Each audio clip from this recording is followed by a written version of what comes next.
बुजुर्ग, सभी माताएं बहनें, मेरे सभी युवा नौजवान साथी, प्यारे बच्चों, मीडिया के हमारे सभी मित्र, सभी भक्तगण जो बाहर से आए हैं, मैं सबसे पहले तो इस कार्यक्रम में सभी श्रद्धालु भाइयों का, सभी भक्तगणों का देवभूमि उत्तराखंड के मुख्य सेवक के रूप में आप सभी का स्वागत करता हूं, आप सबका अभिनंदन करता हूं।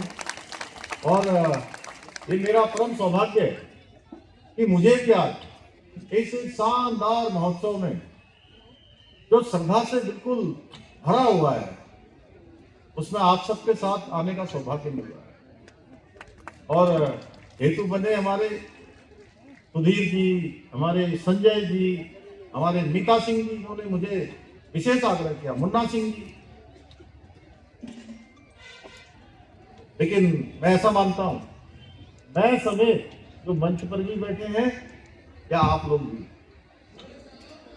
कोई भी हेतु बना होगा, किसी ने आपको सूचना दी होगी, किसी ने कहा होगा आज प्राण प्रतिष्ठा हो रही है, कल यहाँ शोभा यात्रा निकली होगी, बड़ा भव्य महोत्सव हो रहा है। लेकिन एक बात मैं पूरे विश्वास के साथ कह सकता हूं कि हम सभी को यहाँ खाटू बाबा ने बुलाया, खाटू नरेश ने बुलाया। इसीलिए मुझे भी ऐसे कार्यक्रमों में जाना था। मेरा कार्यक्रम आज बाहर का था और सच में वो कार्यक्रम बदल गया, 2 दिन आगे हो गया। और मैं समझ भी नहीं पाया। ये अभी संजय गुप्ता जी मुझे कह रहे थे कि बिल्कुल टाइम से पहुंच गए आपको। मुझे लगता है मैं टाइम से पहले आ गया, क्योंकि खाटू बाबा पर मेरे ऊपर भी विशेष कृपा है। और मैं लंबे समय से जो बाबा के जागरण होते हैं, बाबा के अन्य कार्यक्रम होते हैं, बड़ी संख्या में श्रद्धालु उधर टनकपुर से, बनबसा से, खटीमा से, नानकमता से, सितारगंज से, रुद्रपुर से, उसके आसपास से बड़ी संख्या में जाते हैं। और मुझे कई कार्यक्रमों में भाग लेने का अवसर मिला है और वहां के लिए बस सेवा संचालित करने का, और जिस विधानसभा से मैं विधायक हूं चंपावत से, वहां से खाटू धाम के लिए बस सेवा शुरू करने का भी मुझे सौभाग्य बाबा की कृपा से प्राप्त हुआ है। और आप लोग और परम सौभाग्यशाली हैं। बाबा को लगता होगा कि आप लोग जो है वहां बहुत लोग पहुंच नहीं पाते, तो बाबा जो है आपके पास आ गए। अब बाबा ने कहा मैं आपके पास ही आ जाता हूँ, तो बाबा आपके पास आ गए हैं। बाबा की बहुत बड़ी कृपा है। मैं बाबा के चरणों में शीश नवाता हूँ। और एक ऐसे अवसर होते हैं, ये दिव्य अवसर, सच में ऐसे स्थान पर आना अपने आप में हर एक व्यक्ति की जीवन की स्मृतियों में जुड़ जाता है। उसको जीवन भर याद रहता है कि मैं ऐसे प्राण प्रतिष्ठा के महोत्सव में शामिल हुआ था। और मेरे लिए भी ये बड़ा विशेष अवसर है। और मैं इसके लिए खाटू श्याम मंदिर समिति विकास नगर का भी हृदय से आभार व्यक्त करता हूँ, जिन्होंने मुझे बहुत प्रेम से, श्रद्धा से, आत्मीयता से इस आध्यात्मिक आयोजन के लिए सहभागी होने का अवसर दिया। भाइयों बहनों, बाबा खाटू श्याम जी की जो महिमा है वो अपरंपार है। वो हर टूटे हुए मन को संबल देने वाले हैं।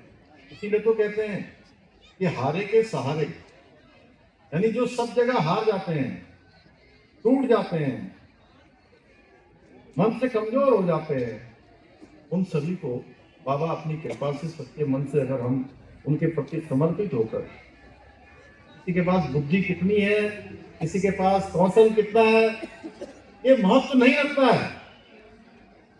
महत्व रखता है कि आपका समर्पण कितना है, आपका भक्ति भाव कितना है।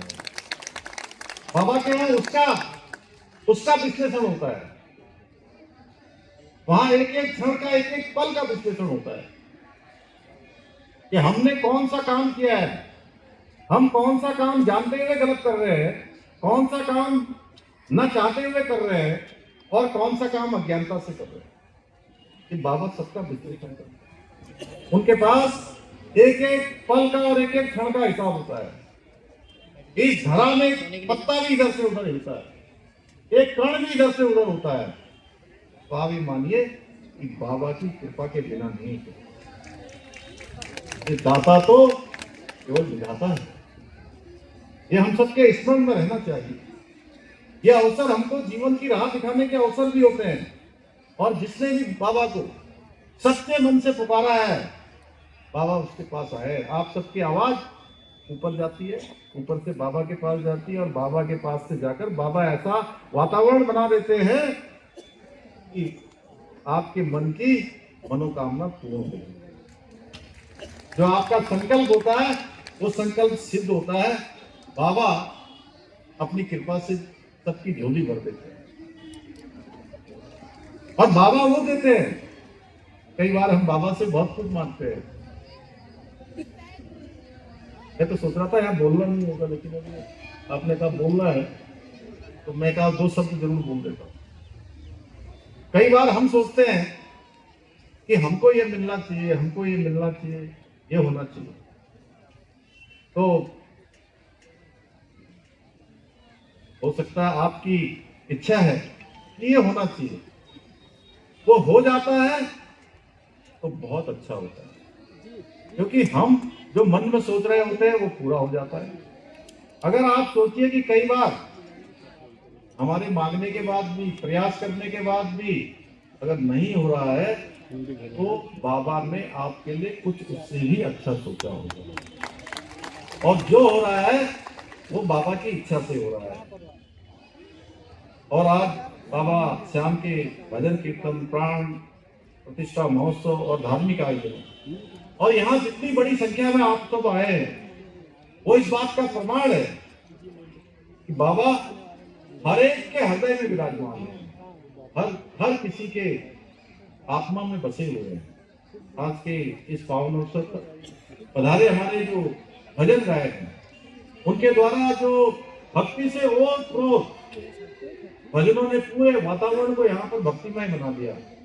मैं तो सोच रहा था कन्हैया मित्तल भाई भी आए, उनका भी भजन लगा हुआ था यहाँ पर। सौरभ गुप्ता जी आए, और सौरभ गुप्ता जी का बहुत स्वागत, उनके साथ आए हुए सभी टीम वासियों का स्वागत। उन्होंने सुंदर यहाँ पर भजनों की प्रस्तुति की है, और इन भजनों के माध्यम से हमारे सारे भक्तगण, सारी माताएं, हमारी बहनें, हमारे बुजुर्ग, हमारे बच्चे सब बाबा के चरणों से अपने आप को जुड़ा हुआ अनुभव ऐसा महसूस कर रहे हैं। भाइयों बहनों, इसको अलौकिक बनाने के लिए यहाँ पर पुष्प वर्षा भी हुई, जो बाबा के प्रति हमारी भक्ति, श्रद्धा और समर्पण का प्रतीक है। और ये दृश्य निश्चित रूप से हमारे सभी श्रद्धालुओं को हमेशा अविस्मरणीय रहेगा। भाइयों बहनों, ये हम सबका नहीं, ये बाबा की असीम कृपा है। मैंने पहले ही कहा कि आज हम लोग सभी लोग इस प्रदेश की सेवा कर रहे हैं, समाज के कामों में लगे हुए हैं। मैं बाबा से ही प्रार्थना करता हूँ कि बाबा हमेशा सदैव हमें सत्य के मार्ग पर, सेवा के मार्ग पर और जन कल्याण के मार्ग पर प्रेरित करें। हमारे अंदर दया का भाव रखें, हमारे अंदर संवेदनशीलता हो, हम सबके अंदर करुणा हो, और हम सबके अंदर धर्म के अनुसार कर्म करने का हमेशा भाव हो। बाबा हमेशा धर्म के मार्ग पर चलाए, क्योंकि अगर हम धर्म के मार्ग पर चलेंगे तो ये मानिए कि जो भी कर्म होगा वो अच्छा होगा। धर्म कहता है सभी के लिए अच्छा करना, जो स्वयं को अच्छा लगता है, जो न्याय होता है, उसके अनुसार काम करना है। मैं ये संकल्प दोहराता हूँ कि आप सभी के विश्वास और स्नेह को सदैव बनाए रखते हुए, पूरी निष्ठा के साथ, पूरी ईमानदारी के साथ, बाबा की कृपा से आपकी सेवा हमेशा इसी प्रकार करते रहेंगे।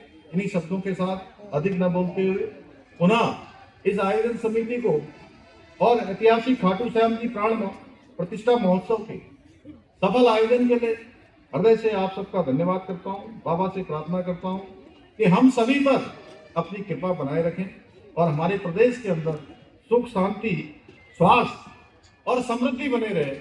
और हमारे प्रधानमंत्री जी ने जो बाबा केदार के धाम से उनके मुंह से शब्द निकले थे, वो शिवमयी शब्द थे कि 21वीं सदी का तीसरा दशक उत्तराखंड का दशक होगा। उस दशक को बनाने के लिए बाबा हम सब पर कृपा बनाए, हम सब अपने अपने क्षेत्रों में अच्छा काम करें। इतना ही कहते हुए मैं अपनी बात को समाप्त करता हूँ। आप सबका बहुत बहुत धन्यवाद। अगर आप ये वीडियो YouTube पर देख रहे हैं तो हमारे चैनल को सब्सक्राइब कर बेल आइकन दबाएं और Facebook पर देख रहे हैं तो हमारे पेज को लाइक करें।